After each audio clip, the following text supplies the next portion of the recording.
For a more complete story of the beaver, why not contact the Canadian Wildlife Service in Ottawa? Hey guys, it's Justin with you once again. Hey Justin, what's going on? Ready for those questions, I think. I just figured that I'd like to get into your minds a little bit more, see where you're currently at, try to understand your thought process. And Whoa, Justin, I barely know you, okay? Like, I'm not exactly sure I want to go full Demolition Man with you just yet. There you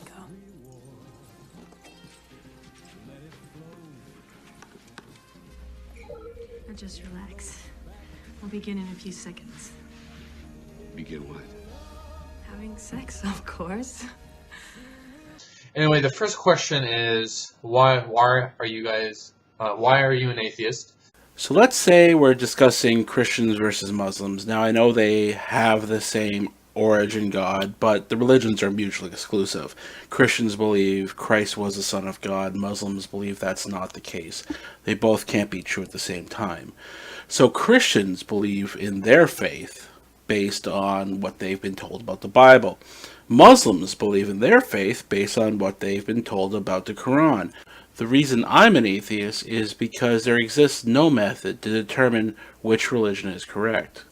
And any such method that could prove a religion true would require evidence, not merely faith. So the second question would be, do you know much about the Christian God? Yes, I do, from various sources, actually. I have read the Bible back to front. Theology is a bit of a hobby of mine. It's a guilty pleasure. But I've also gone ahead and read The History of God by Karen Armstrong, which basically details the, I guess, quote-unquote, life of Yahweh. That's also an excellent read. The third question I have would be, is when you think of the Judeo-Christian God, what's the first thing that comes to mind without you having to reflect and think? If you have the first thing that comes to mind, what do you think about the Christian God? I'd have to say evil.